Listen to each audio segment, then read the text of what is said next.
بسم اللہ الرحمن الرحیم۔ السلام علیکم ناظرین، ایک یہودی عاشق رسول کے عشق اور ایمان لانے کی بہت ہی پیاری داستان۔ آپ کے پاس وقت ہو تو اس داستان حقیقت کو آخر تک سنیے گا۔ ایک یہودی نے اپنے بیٹے کو کہا، جاؤ بازار سے سودا لے آؤ، تو وہ چلا گیا۔ لڑکے راستے سے گزر رہا تھا کہ اس کی نظر آقا صلی اللہ علیہ وسلم کے چہرہ انور پر پڑی اور آپ کی نظر بھی اس لڑکے پر پڑی۔ وہ وہیں بیٹھ گیا اور وہیں بیٹھا رہ گیا اور دیر ہو گئی۔ یہودی کبھی اندر جاتا کبھی باہر آتا کہ لڑکا کہاں رہ گیا، آیا نہیں ابھی تک۔ سورج غروب ہو گیا، مغرب کی نماز ہو گئی، شام کو گھر گیا۔ باپ نے پوچھا، ارے نادان، اتنی تاخیر کی؟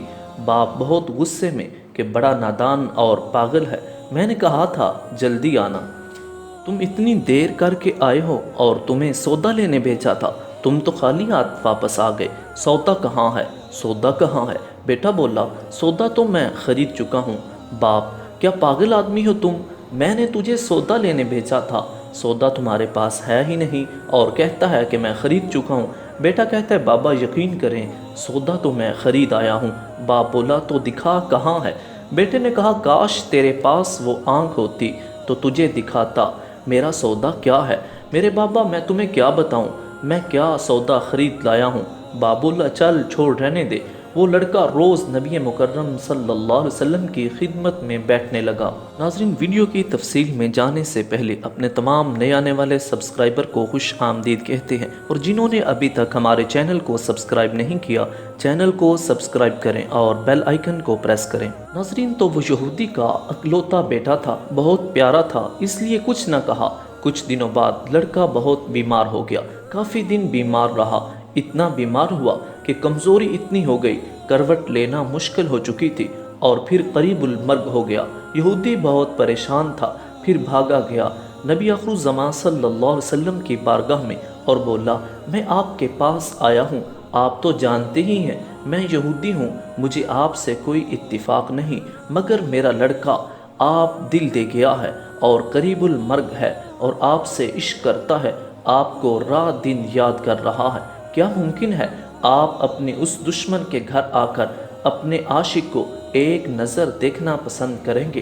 کیا یہ آرزو پوری ہو جائے گی کہ وہ مرنے سے پہلے آپ صلی اللہ علیہ وسلم کا دیدار کر لے؟ وہ کسی اور چیز کی آرزو نہیں کر رہا۔ آپ نے فرمایا، میں جاؤں گا، اور کیوں نہیں جاؤں گا؟ آپ صلی اللہ علیہ وسلم نے فرمایا، ابو بکر اٹھو، عمر اٹھو، علی چلو، عثمان آؤ، باقی بھی جو سب ہیں چلیں، آپ کے عاشق کا دیدار ہم بھی کریں، اپنا دیدار اسے دیتے ہیں، آخری لمحہ ہے، آنکھیں بند کرنے سے پہلے اسے ہم کچھ دینا چاہتے ہیں، چلو چلتے ہیں۔ یہودی کے گھر پہنچے تو لڑکے کی آنکھیں بند تھیں۔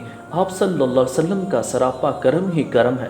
لڑکے کی پیشانی پر آپ نے اپنا دست اقدس رکھا، لڑکے کی آنکھیں کھل گئیں، جیسے زندگی لوٹ آئی ہو، جسم میں طاقت آ گئی ہو، ناتوانی میں جوانی آ گئی ہو۔ آنکھیں کھولیں، رخ مصطفیٰ صلی اللہ علیہ وسلم پر نظر پڑی، ہلکی سی چہرے پر مسکراہٹ آئی، لب کھل گئے، مسکراہٹ پھیل گئی۔ آپ صلی اللہ علیہ وسلم نے فرمایا، بس اب کلمہ پڑھ لو۔ لڑکا اپنے باپ کا چہرہ تکنے لگا۔ وہ یہودی بولا، میرا منہ کیا تکتا ہے، ابو القاسم محمد بن عبداللہ صلی اللہ علیہ وسلم جو کہتے ہیں کر لو۔ لڑکا بولا، یا رسول اللہ صلی اللہ علیہ وبارک وسلم، میرے پاس تو کچھ بھی نہیں۔ آپ نے فرمایا، بس تم کلمہ پڑھ لو، میں جانوں اور جنت جانے، تم میرے ہو، جاؤ، جنت بھی تو میری ہے، جنت میں لے جانا، یہ میرا کام ہے۔ لڑکے نے کلمہ پڑھا کہ منہ سے نکلا، لا الہ الا اللہ محمد رسول اللہ، روح باہر نکل گئی، کلمے کا نور اندر چلا گیا، آنکھیں بند ہو گئیں، لب خاموش ہو گئے۔ اس لڑکے کا باپ وہیں کھڑا تھا۔ آپ صلی اللہ علیہ وسلم نے فرمایا، اب اس کا اس یہودی سے کوئی تعلق نہیں، اب یہ اسلام کی مقدس امانت ہے، کاشانہ نبوت سے اس کا جنازہ اٹھے تب ہی اس کی عزت ہے، لے جاؤ اس کو۔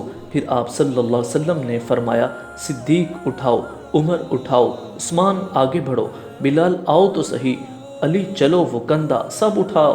آقا صلی اللہ علیہ وسلم جب یہودی کے گھر سے نکلے تو یہ فرماتے جا رہے تھے، اس اللہ کا شکر ہے جس نے میرے صدقے سے اس بندے کو بخش دیا۔ اس اللہ کا شکر ہے جس نے میرے صدقے سے اس بندے کو بخش دیا۔ اللہ اکبر، کیا مقام ہوگا اس عاشق کی میت کا جس کو علی، عثمان، ابو بکر صدیق، عمر بن خطاب، بلال حبشی رضی اللہ تعالی عنہم جیسی مشہور شخصیات کندھا دے کر لے جا رہے ہوں اور آپ صلی اللہ علیہ وسلم آگے آگے ہوں۔ قبر تیار ہوئی، کفن پہنایا گیا، آپ صلی اللہ علیہ وسلم قبر کے اندر تشریف لے گئے، قبر میں کھڑے ہوئے اور کافی دیر کھڑے رہے، پھر اپنے ہاتھوں سے اس عاشق کی میت کو اندر اتارا۔ آپ قبر کے اندر پنجوں کے بل چل رہے تھے، مکمل پاؤں مبارک نہیں رکھ رہے تھے۔ کافی دیر کے بعد آپ صلی اللہ علیہ وسلم قبر سے باہر آئے تو چہرہ پر زردی چھائی تھی، تھکن محسوس ہوئی۔ صحابہ پوچھتے ہیں آپ صلی اللہ علیہ وسلم سے کہ یہ کیا ماجرا ہے، پہلے تو یہ بتائیے آپ صلی اللہ علیہ وسلم نے قبر میں مکمل پاؤں مبارک کیوں نہیں رکھے، آپ پنجوں کے بل کیوں چلتے رہے؟ تو آپ صلی اللہ علیہ وسلم نے فرمایا قبر کے اندر بے پناہ فرشتے آئے ہوئے تھے، اس لیے مجھے جہاں جگہ ملتی میں پنجہ مبارک وہیں رکھتا، پاؤں رکھنے کی جگہ نہیں تھی، میں نہیں چاہتا تھا کسی فرشتے کے پاؤں پر میرا پاؤں آ جائے۔ پھر صحابہ نے پوچھا آپ صلی اللہ علیہ وسلم قبر کے اندر کیوں گئے، ہمیں کہتے ہم چلے جاتے۔ آپ صلی اللہ علیہ وسلم نے فرمایا میں نے اس لڑکے کو بولا تھا تیری قبر کو جنت بناؤں گا، تو اب اسی قبر کو جنت بنانے قبر کے اندر چلا گیا۔ تو پھر آپ صلی اللہ علیہ وسلم سے پوچھا آپ اتنے تھکے ہوئے کیوں ہیں؟ اس لیے کہ فرشتے اور حوریں اس عاشق کے دیدار کے لیے آ رہے تھے اور میرے وجود سے لگ لگ کر گزر رہے تھے، ان کی وجہ سے مجھے تھکن محسوس ہوئی۔ ناظرین، فرشتے تو نور ہیں، یہ کیسا نور ہے کہ آپ صلی اللہ علیہ وسلم تھک گئے ہیں؟ معلوم ہوا کہ فرشتے نور تو ہیں پر سب سے لطیف نور تو نور مصطفیٰ صلی اللہ علیہ وسلم کا نور ہے۔ وہ ہے اللہ پاک ہم سب مسلمانوں کو رسول اللہ صلی اللہ علیہ وسلم کے عشق میں جینا اور مرنا نصیب فرمائے۔ دعاؤں میں یاد رکھیے گا۔ السلام علیکم۔